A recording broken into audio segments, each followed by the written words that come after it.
Donc, auteur et autorité au Moyen-Âge, en proposant un tel sujet, je risque soit l'incongru, soit le malentendu.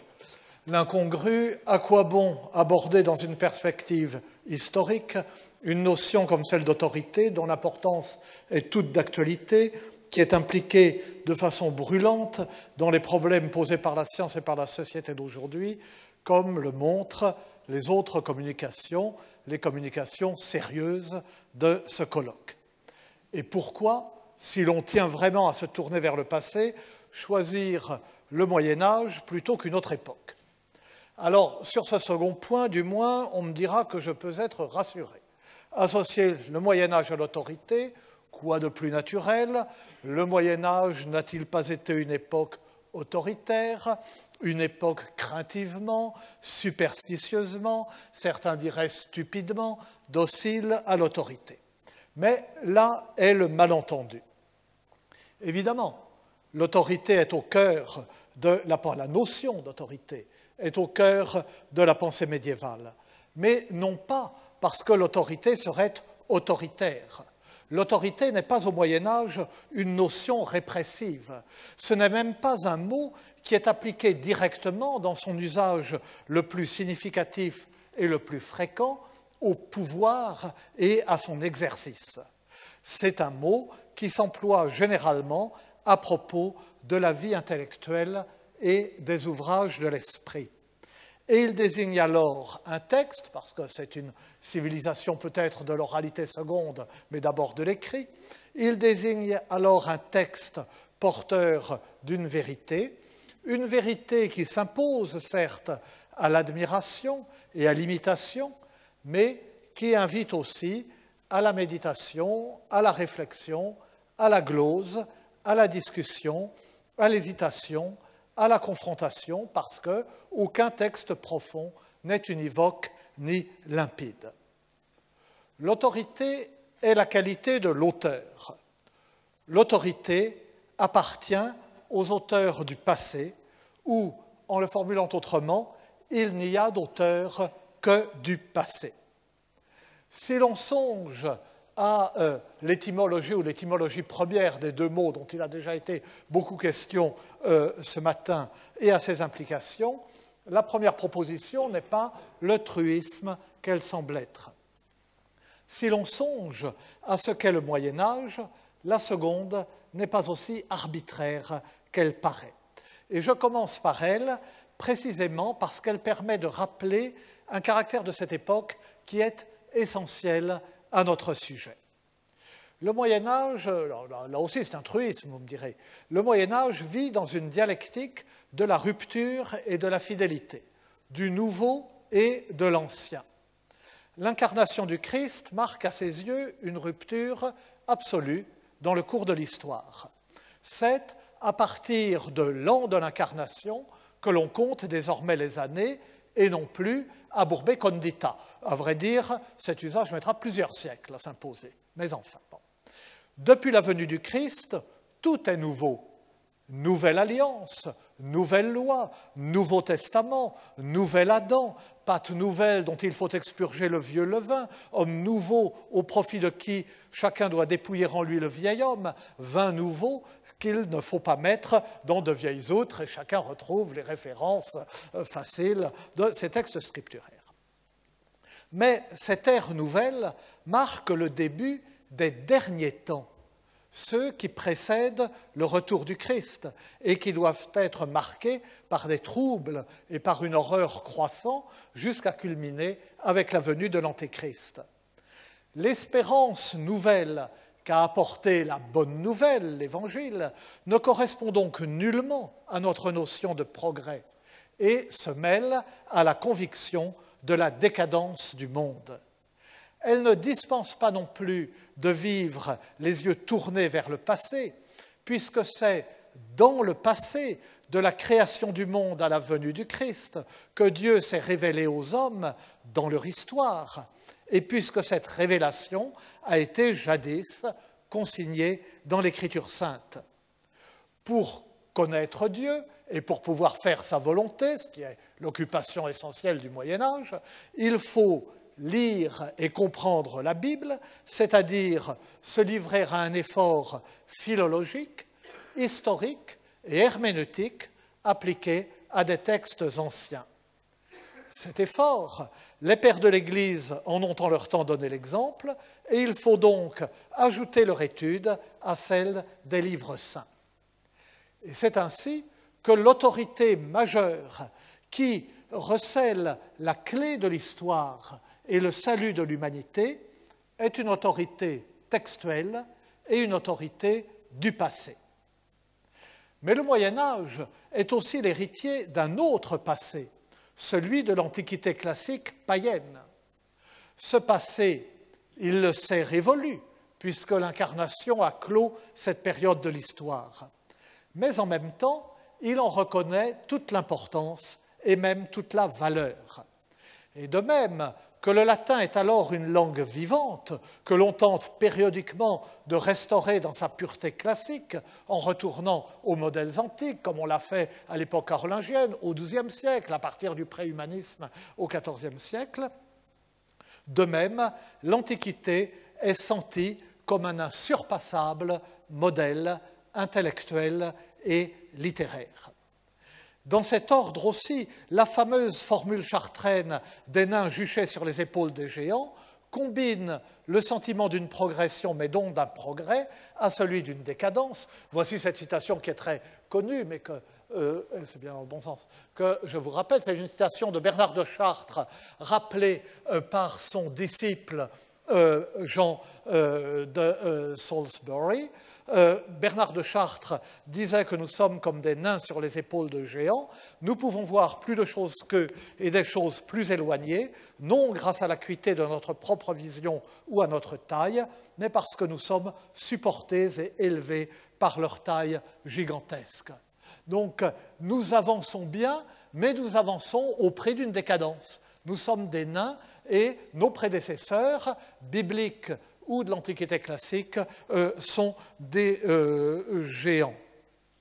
Et que l'Antiquité soit perçue comme un modèle insurpassable, le même Jean de Salisbury le donne à entendre à propos du même Bernard de Chartres, quand il le loue d'avoir été, vous l'avez là, perfectissimus inter platonicos nostri seculi, le plus parfait parmi les platoniciens de notre époque. La littérature du Moyen-Âge nous apparaît, certes, quand nous la lisons, la littérature au sens large, les textes, totalement différente de celle de l'Antiquité. Et ce n'est pourtant pas faute de s'en être inspiré et d'avoir essayé de lui ressembler. Mais l'Antiquité est païenne. Quel crédit peut-on faire aux philosophes, comme on disait alors, c'est-à-dire aux auteurs païens? Est-on seulement en droit de les lire?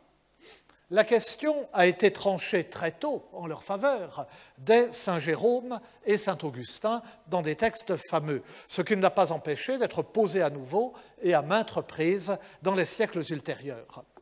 On a reconnu que l'étude des grands écrivains païens était une propédeutique utile à celle des lettres sacrées et que le cycle des études devait leur faire une place.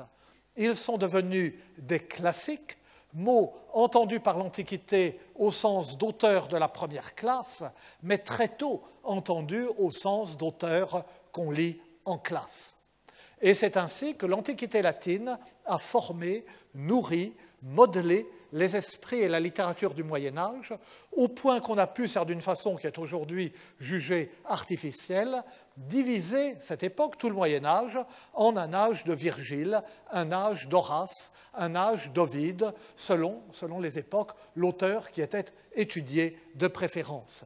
Et au point que l'imprégnation classique du Moyen-Âge est, comme on sait, l'objet même du grand livre de Ernst Robert Curtius, La littérature européenne et le Moyen-Âge latin. Le Moyen-Âge a même admis que les plus grands des auteurs païens avaient pu être favorisés d'une obscure inspiration de la vérité. Ce que l'on connaissait de Platon par la traduction latine du Timée de Chalcidius ou à travers des auteurs latins, de Cicéron à Boès, tout cela semblait s'accorder avec le christianisme. Tout le monde connaît la lecture chrétienne faite de la 4e églogue de Virgile. Et il n'est jusqu'aux Métamorphoses d'Ovide, dont la cosmogonie initiale présentait trop de similitudes avec le récit de la Genèse pour être méprisée. Au besoin, on poussait délibérément de telles interprétations un peu loin pour avoir licence de s'adonner sans scrupule à la lecture de ces chefs-d'œuvre. Il faut voir les trésors de sophistique pour justifier la lecture d'Ovide.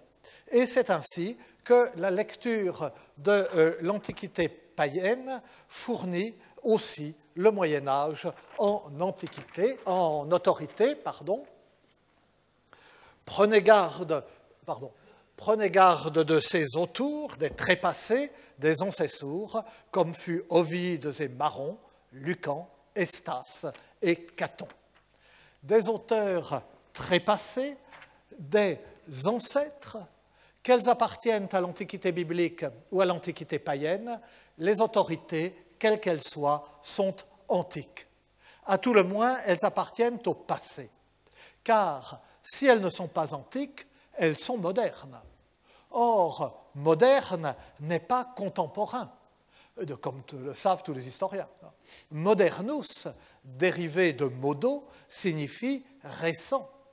Ce qui est récent est déjà passé.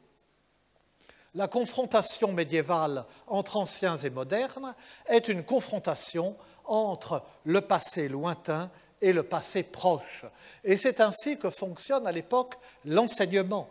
Dans celui du Trivium, le maître de grammaire ou de rhétorique lit un auteur classique, le commentaire qu'en a fait un moderne autorisé, par exemple Servius pour Virgile, et il explique l'un et l'autre. De même, au niveau supérieur, le maître en théologie lit la Pagina Sacra et un commentaire moderne, par exemple les sentences de Pierre Lombard, qu'il commente lui-même à son tour. Le prédicateur choisit une phrase de l'Écriture sainte et en commente chaque mot grâce à d'autres citations scripturaires ou patristiques où le même mot apparaît, en poussant parfois jusqu'à des auteurs plus récents, scolastiques ou monastiques. Veut-on un exemple vernaculaire de cette continuité de l'autorité antique à l'autorité passée mais récente? Dans les chansons de gestes françaises, on trouve parfois le mot « autorité » employé pour désigner de la façon la plus vague la source où le poète a puisé sa matière, source dont il veut certes faire croire qu'elle remonte fort loin, mais qui ne peut lui être parvenue que récemment, et sous une forme récente, enfin deux toutes petites citations, mais l'on le trouve dedans l'autorité, qu'il ne fut homme de la sotte bonté, pour dire une banalité, n'est-ce pas, ou encore avec la rime significative vérité-autorité, galant en fuliens, je dis-t-on par verté, et munifiquant l'autre, je dis l'autorité, avec du picard. Pour justifier que l'autorité appartienne en droit aux textes anciens, certains auteurs médiévaux observent, que le passage du temps améliore la compréhension des textes, que chaque époque, en leur appliquant ses efforts, sa pénétration, son point de vue propre, leur ajoute sa propre interprétation et en approfondit le sens. En somme, les textes se bonifient avec le temps, comme le vin. Ils ne peuvent compter que sur leur réception à travers les âges pour voir leur richesse latente, d'abord purement virtuelle, trouver la plénitude de sa réalisation. Tout portait à une telle conception, et en particulier l'idée que le sens profond d'un texte est dissimulé et signifié à la fois par son sens littéral. C'est ce que suppose la distinction due à Origène et reprise par tout le Moyen-Âge des quatre sens de l'écriture, qui est l'outil de l'exégèse, le sens littéral, sens allégorique, sens tropologique, sens moral. J'ai dit une bêtise, mais ça ne fait rien. Et c'est ce qu'affirme la théorie littéraire chère à l'école de Chartres, du voile, involucrum ou integumentum, dissimulant le sens second.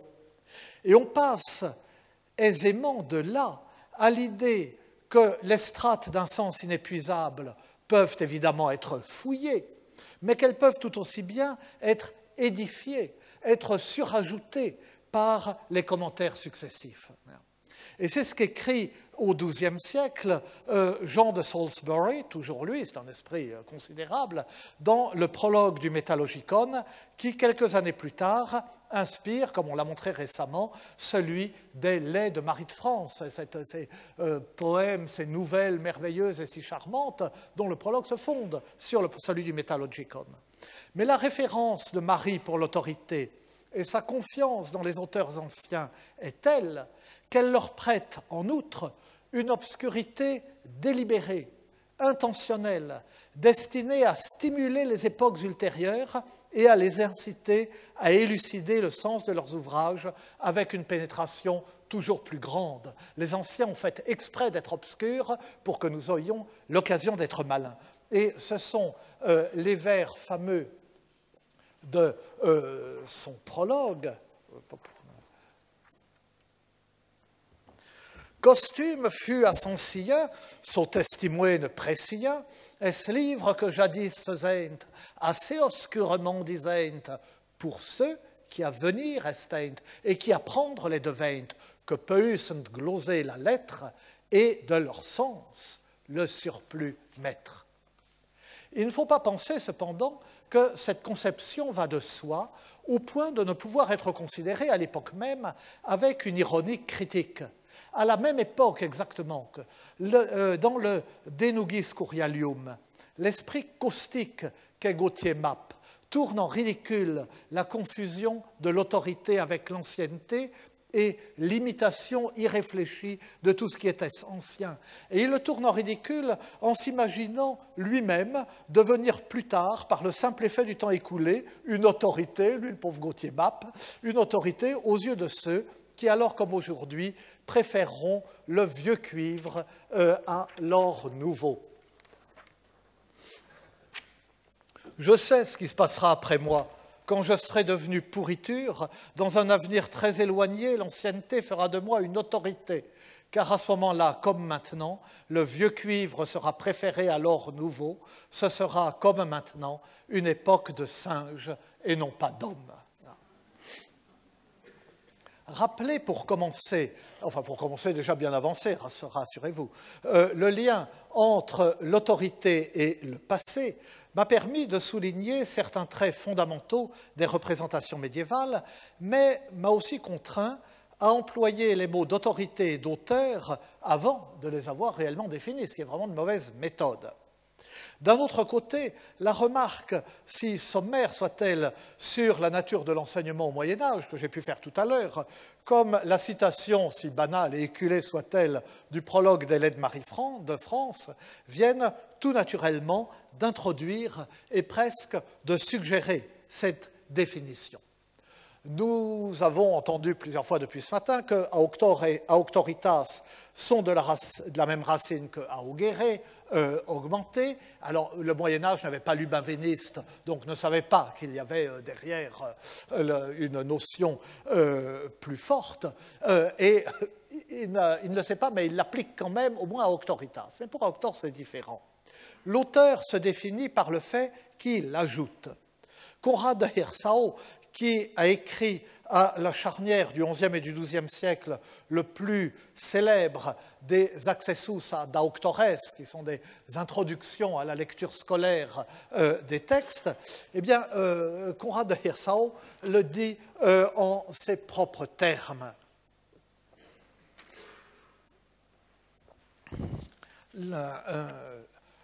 C'est un dialogue entre le maître et son disciple. Le disciple, dis-moi aussi quelle est la différence entre un auteur, un poète, un historien, un commentateur, un vates, donc une sorte de prophète ou de poète inspiré, un exégète, quelqu'un qui fait des discours, n'est-ce pas, un sermonneur. Le maître, écoute, L'auteur, auctor, est ainsi nommé à partir du verbe augmenter, augeo, parce que, avec sa plume, il amplifie les faits, les dits ou les idées de ses prédécesseurs. Donc l'auteur ne se définit qu'au regard des prédécesseurs. Mais je passe les autres définitions, nous en aurions pour jusqu'à ce soir. Puisqu'il ajoute à quelque chose qui existe déjà, l'auteur n'est pas premier. Il ne se confond pas avec le créateur.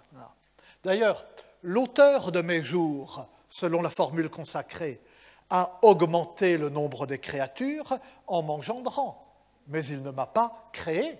Seul le Créateur crée. Il a tout créé, sauf le Fils, qui, de même nature que lui, a été engendré, non pas créé, comme le précise, je pour cela, le symbole de Nicée-Constantinople.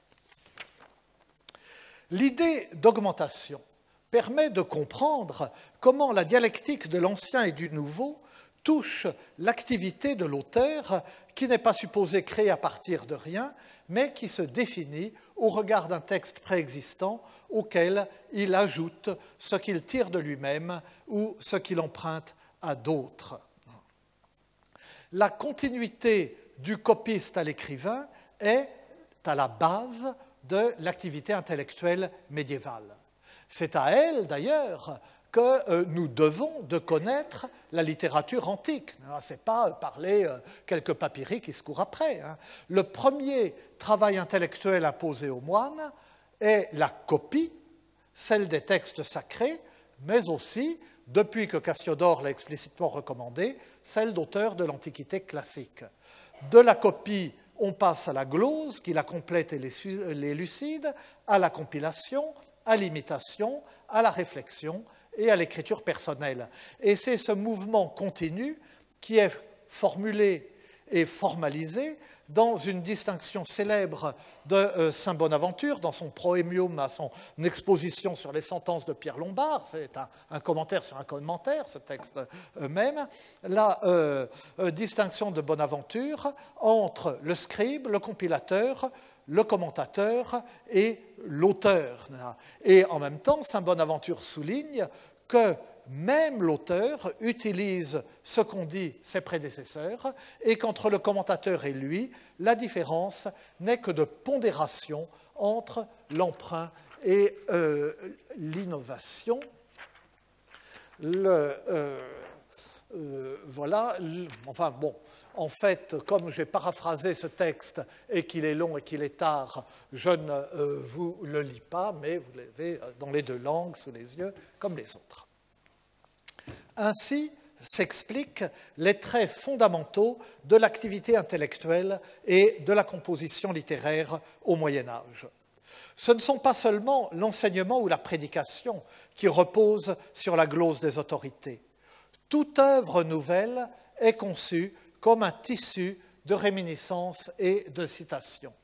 Elle n'existe qu'au regard de l'autorité dont elle s'inspire, à laquelle elle se réfère, ou au regard de laquelle elle se situe. Et c'est une réalité si générale que toute la littérature médiévale peut l'illustrer. Je n'aurais que l'embarras du choix et du coup, il vaut mieux ne pas essayer ou à peine. Par exemple, toute la poésie médiévale pratique la technique allusive héritée de l'Antiquité, qui est une des modalités sous lesquelles se pratique l'agone, la rivalité féconde entre les poètes. On cite, on utilise son prédécesseur pour montrer qu'on peut faire mieux. À l'intérieur même, alors on l'a montré, Jean-Yves Tilliette l'a montré pour l'Alexandréide de Gauthier de Châtillon, pour les épopées latines du Moyen-Âge, au regard de Virgile et des autres auteurs épiques de façon admirable. À l'intérieur même du chant vernaculaire, et sans même remonter aux modèles antiques, dans les chansons des troubadours occitans, par exemple, l'intertexte est si serré qu'il n'existe pas, semble-t-il, un seul de ces poèmes qui ne fasse allusion à un autre poème, pour le démentir, pour le confirmer, pour renchérir sur lui, pour rappeler, tout en la modifiant, sa métrique et sa mélodie. Et dès la fin du XIIIe siècle, on désigne les premiers maîtres de cet art des troubadours, cet art qui est apparu dans les premières années du siècle précédent, sous le nom de troubadours antiques. Le XIIIe siècle appelle les troubadours antiques les troubadours du XIIe siècle. Et on les cite, j'y reviendrai d'un mot tout à l'heure, on les cite comme des autorités dans l'art poétique et dans l'art d'aimer. On les commente et on en fait l'exégèse. Que l'on songe enfin parce que ça pourrait être sans fin, au style des auteurs monastiques et plus que tout autre à celui de saint Bernard de Clairvaux. Chaque phrase de Bernard est tissée de citations scripturaires, parfois assez longues, parfois réduites à un ou deux mots épars dans le flux du discours, plus proche alors de l'allusion que de la citation. Et ces citations ou ces allusions ne sont pas présentées comme telles. Aucun indice stylistique ne les signale. Il ne dit pas comme dit saint Paul, comme dit, etc., ou très rarement. Rien ne les isole, rien ne les met entre guillemets. D'ailleurs, les guillemets n'existent pas, comme chacun sait. Elles s'intègrent sans la moindre rupture au mouvement de la phrase et de la pensée qui les engloutit et qui les assimile totalement. Et à vrai dire, ce ne sont pas des citations, puisqu'elles ne sont pas citées, justement. Elles font désormais partie intégrante, au même titre que leur contexte, de cette prose si particulière de saint Bernard, qui est une perpétuelle effusion rythmée et rimée. Je vous en aurais bien donné un exemple, mais enfin, dans les sermons sur le cantique, mais ça aurait été trop long. Dans tous les cas que je viens d'énumérer, l'auteur est bien littéralement celui qui ajoute. L'activité de l'auteur augmente une tradition antérieure en la glosant, en l'assimilant à son propre texte, en dialoguant avec elle. Et le modèle, on dirait, ce courant d'air est troublant, on dirait le va-t-et-vient au début de Pierrot, mon ami, que nous. Enfin bon, c'est pas comme. Et le modèle de cette activité est naturellement celui de l'exégèse. C'est elle qui invite le plus à une réflexion sur la notion d'autorité, puisque l'exégète est confronté à une double autorité, d'une part celle de l'écriture sainte, intangible mais ouverte ô combien à l'interprétation, d'autre part celle des pères de l'Église. Face à cette double autorité, deux voies principales ont été suivies, la voie de la théologie monastique et la voie de la théologie scolastique, comme aurait dit don Jean Leclerc. La première est intériorisée et méditative. On pourrait la dire conservatrice si ce mot n'avait pour nous des connotations tout à fait inadéquates et dépourvues de sens appliquées au Moyen-Âge. La théologie monastique s'abandonne à la parole de Dieu telle qu'elle l'entend dans l'Écriture et chez les pères. Elle cherche, en la proférant, en l'assimilant, en la commentant, à s'en pénétrer et en faire l'instrument d'un cheminement spirituel plutôt qu'à résoudre les problèmes purement intellectuels qu'elle pose.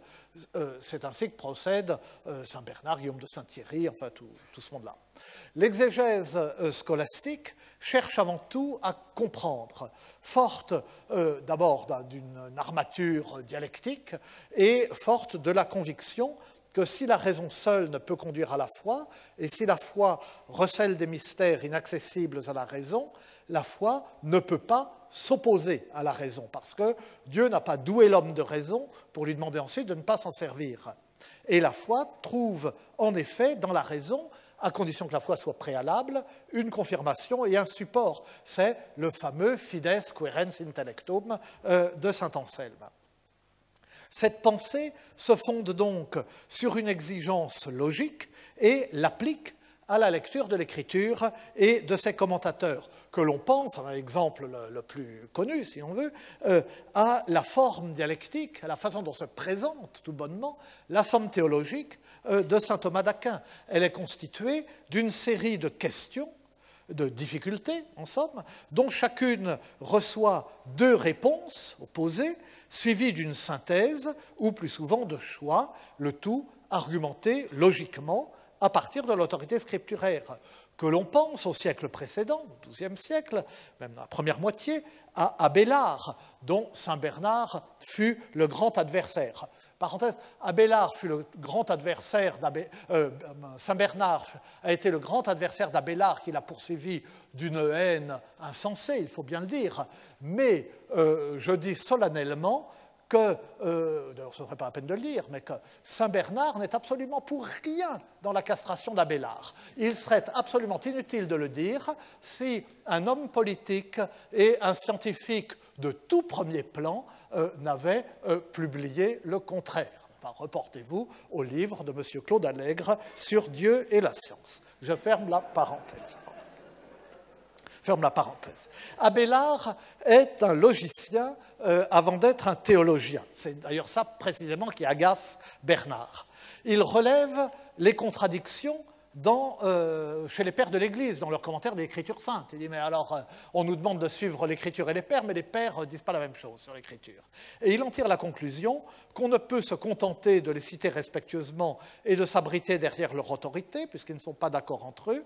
Le théologien a donc le droit et le devoir de confronter les opinions contradictoires et de construire à partir d'elles la sienne propre. C'est le propos de ce célèbre traité du sic et non d'Abélard, le oui et non.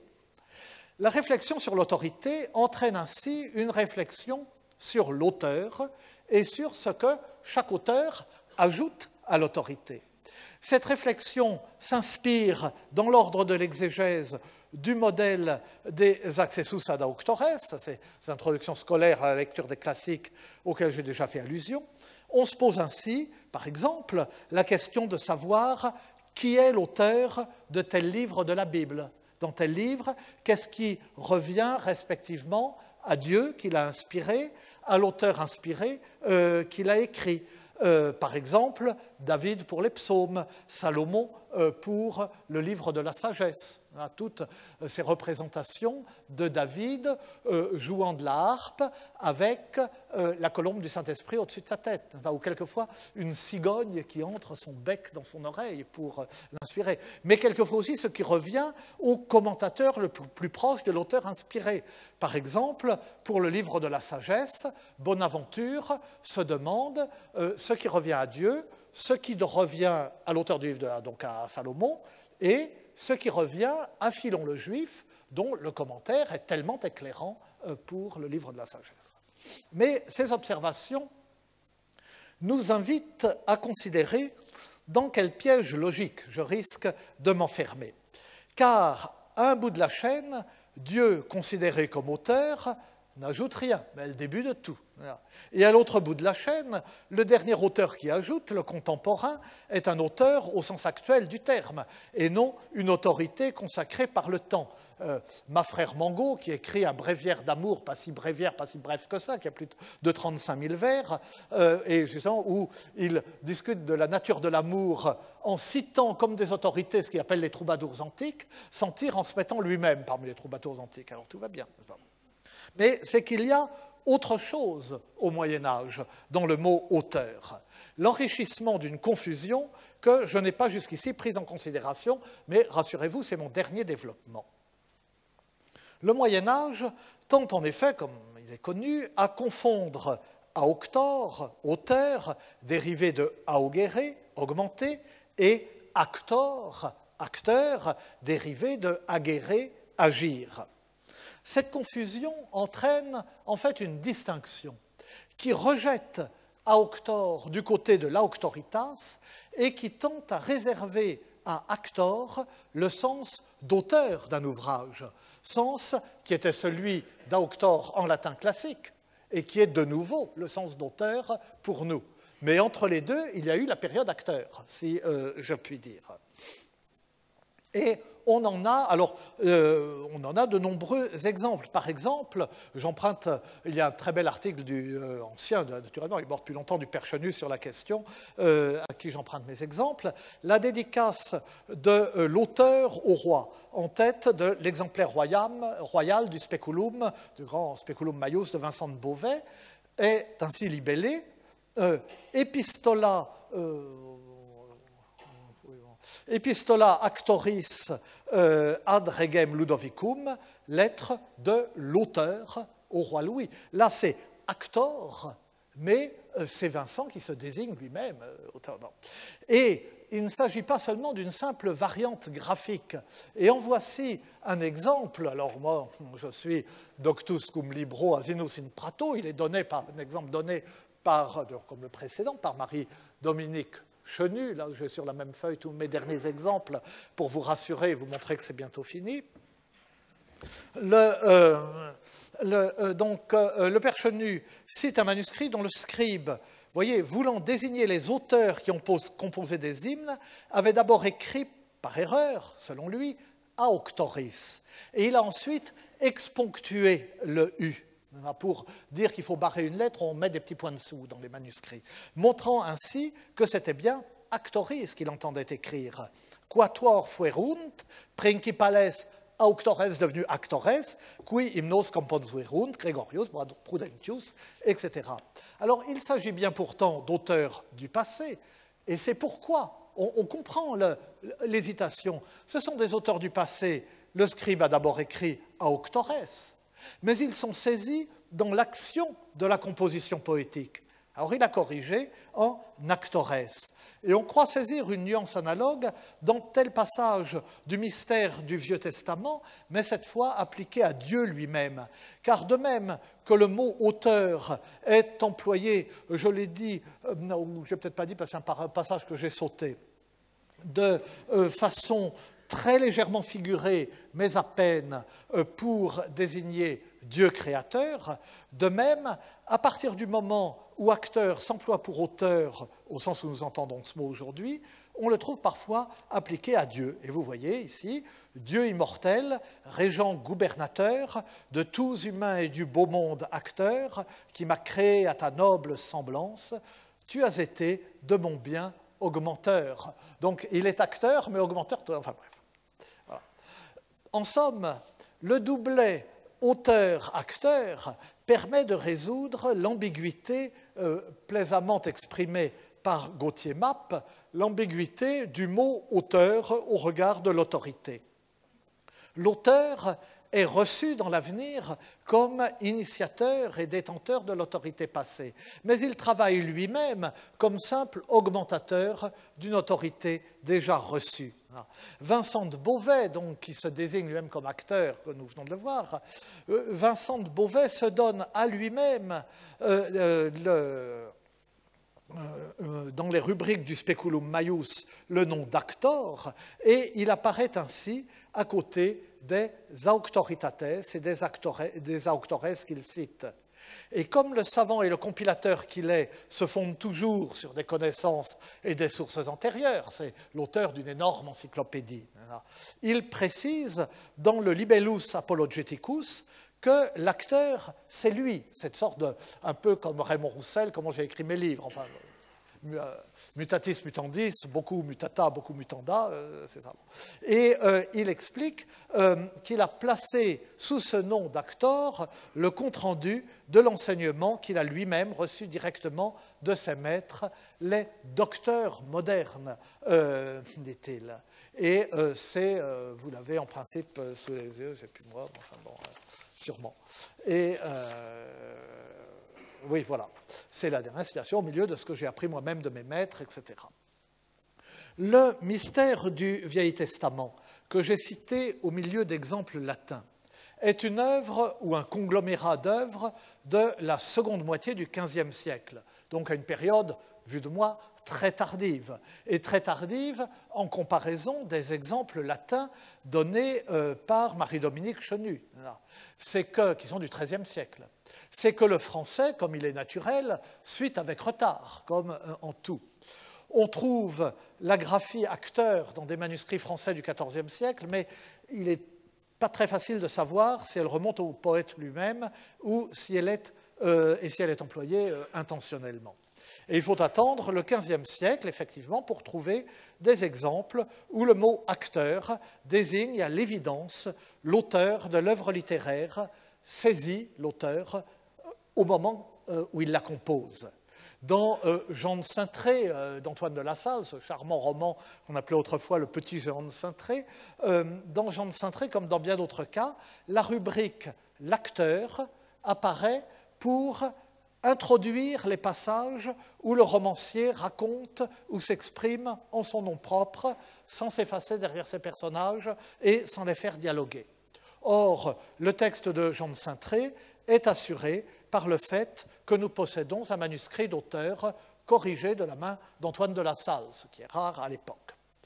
En substituant la notion d'agir à celle d'augmenter, le mot acteur permet d'arracher l'auteur à l'autorité du passé. Il l'investit d'une autorité dans le présent de la création littéraire en train de se faire, comme on dit dans la maison. Cette autorité d'un type nouveau est fragile, menacée, discutable, puisqu'elle n'est plus confortée par l'éloignement du temps et par la sacralisation du passé. Et du coup, elle oblige l'auteur à assumer ses propos, à payer de sa personne, à se mettre en scène, à se faire l'acteur de son œuvre, à faire l'acteur au sens actuel du terme, pour témoigner de la vérité ou du sens de ce qu'il dit. Et quand ce mot d'acteur cédera à nouveau la place au mot auteur, il en aura métamorphosé le sens en le contraignant à assumer sa propre autorité. Je vous remercie.